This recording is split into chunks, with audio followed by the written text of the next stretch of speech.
नमः हरे हराय नमः। हरे कृष्णा। आज हम भगवत गीता अध्याय 12 श्लोक नंबर 13 और 14 सीखेंगे। चलिए शुरू करते हैं। अद्वेष्टा सर्वभूतानां मैत्र करुण एव च निर्ममो निरहंकार समदुःख सुख शमी संतुष्ट सततं योगी यतात्मा दृढनिश्चयः मय्य अर्पित मनो बुद्धि यो मद्भक्त स मे प्रियः।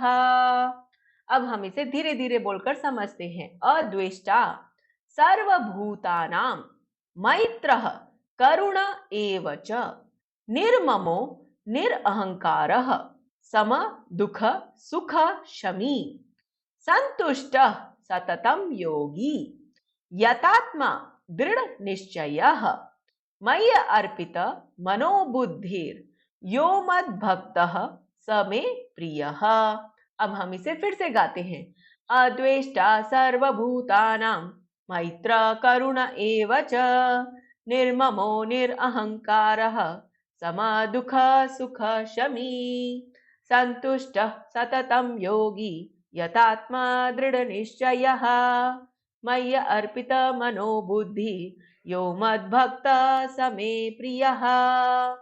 अब हम समझते हैं भगवान श्री कृष्ण इन दो श्लोकों में हमें क्या बता रहे हैं। जो किसी से द्वेष नहीं करता लेकिन सभी जीवों का दयालु मित्र है, जो अपने को स्वामी नहीं मानता और मिथ्या अहंकार से मुक्त है, जो सुख और दुख में संभाव में रहता है, सहिष्णु है, सदैव आत्मतुष्ट रहता है, आत्म संयमी है और तथा जो निश्चय के साथ मुझ में मन तथा बुद्धि को स्थिर करके भक्ति में लगा रहता है, ऐसा भक्त मुझे अत्यंत प्रिय है। हरे कृष्णा। चलिए महाप्रेम प्रभु जी से इन दोनों श्लोकों के बारे में और अच्छे से समझते हैं। हरे कृष्णा जी।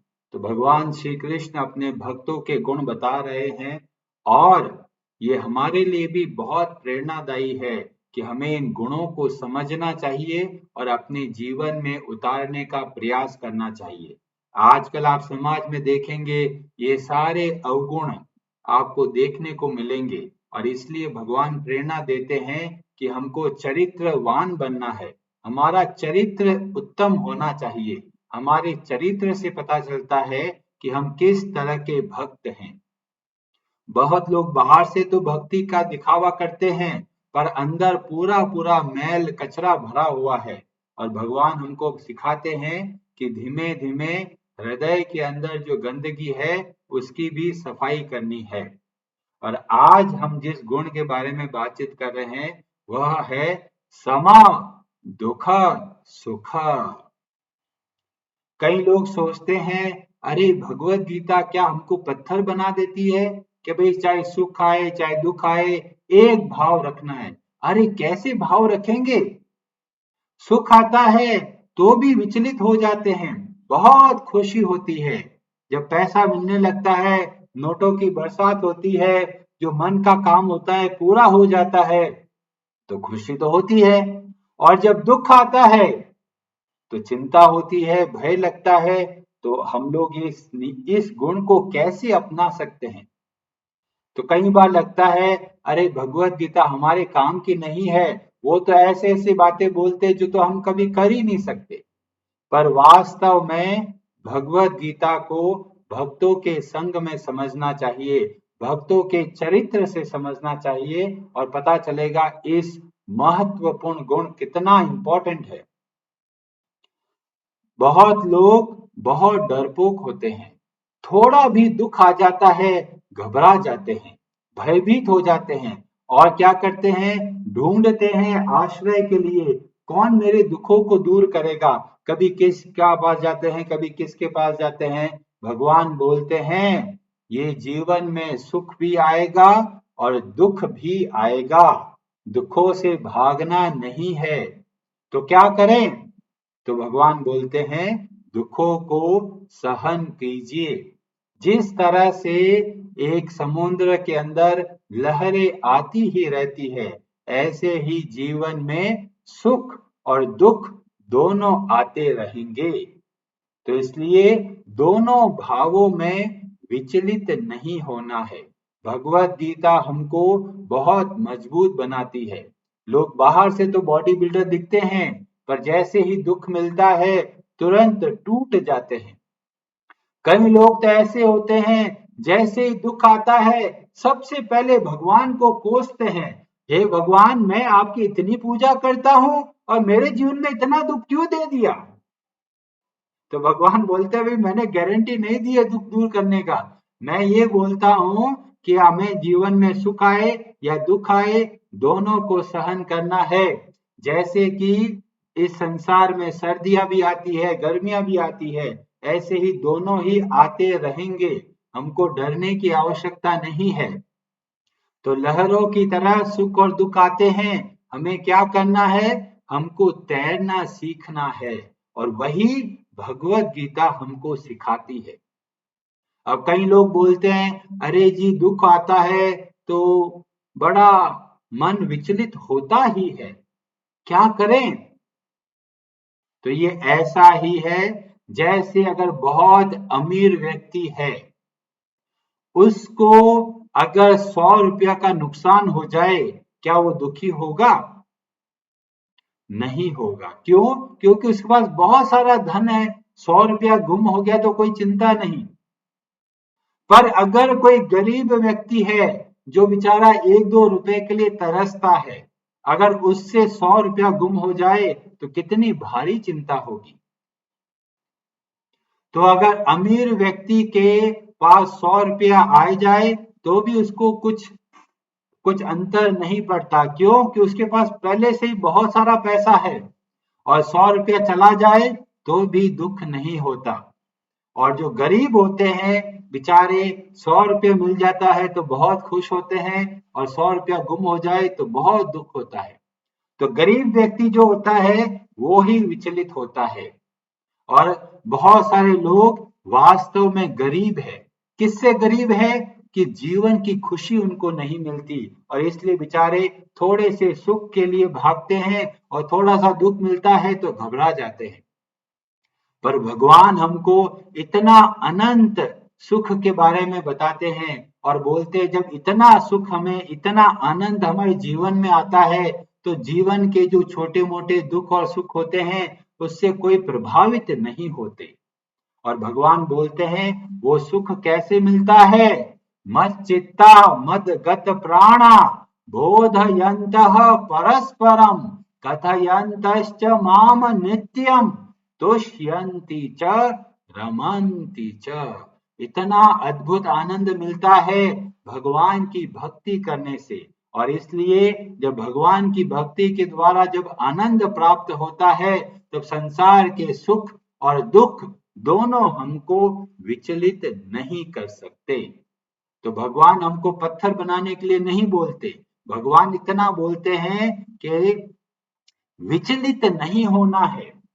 आप देखेंगे अर्जुन, जिसने भगवत गीता को सीखा समझा साक्षात भगवान श्री कृष्ण से, और उसके बाद में महाभारत का युद्ध आरंभ हुआ, बहुत भयंकर युद्ध आरंभ हुआ, और उसमें अर्जुन का प्रिय पुत्र अभिमन्यु मारा गया।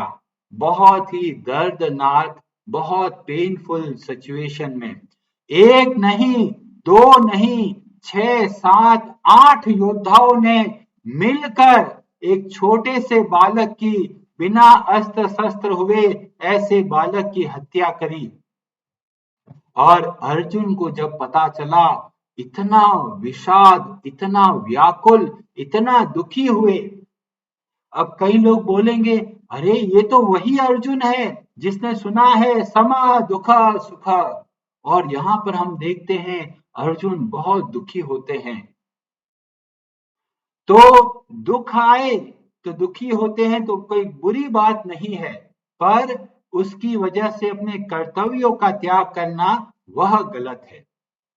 तो अर्जुन उदास होते हैं, दुखी होते हैं, पर फिर अपने कर्तव्य की ओर आगे बढ़ते हैं और सोचते हैं किस तरह से मुझे आगे कार्य करना है।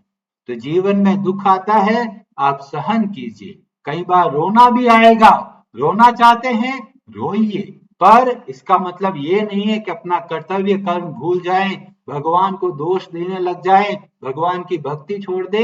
नहीं, सुख आता है, प्रसन्नता होती है, बहुत अच्छी बात है, पर ये ऐसा नहीं हो जो हमको दिमाग को चकरा दे। मतलब कई लोगों के पास थोड़ा पैसा आ जाता है, बहुत अहंकारी बन जाते हैं, अरे हमारे पास बहुत पैसा है।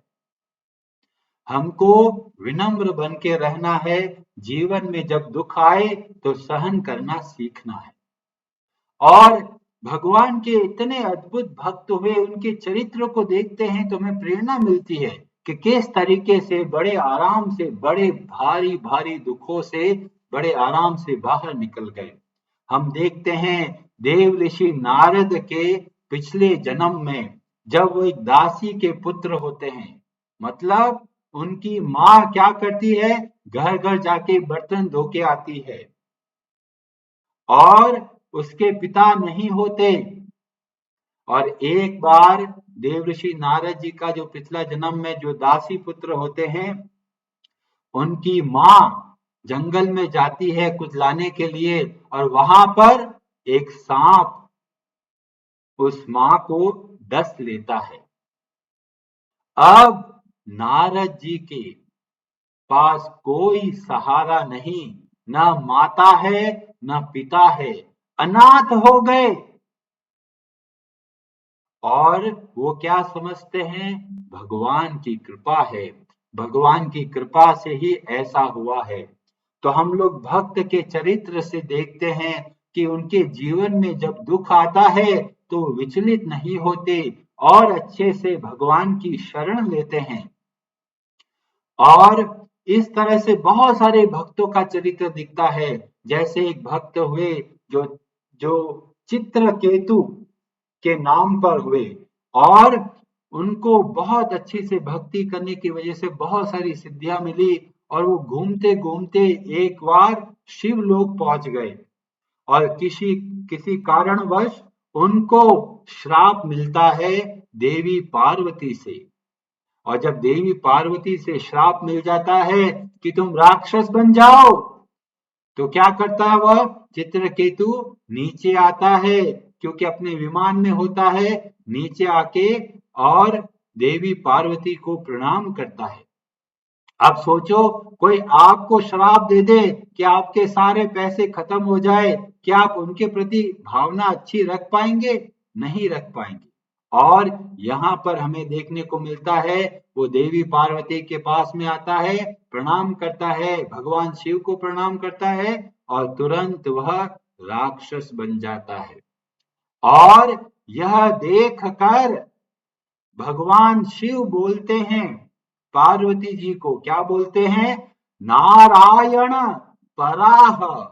जो भगवान श्री कृष्ण के, जो भगवान नारायण के शरण में होते हैं, सर्वे न कुतश्चन बिभयति, उनके लिए इस संसार में किसी तरह का भय नहीं होता।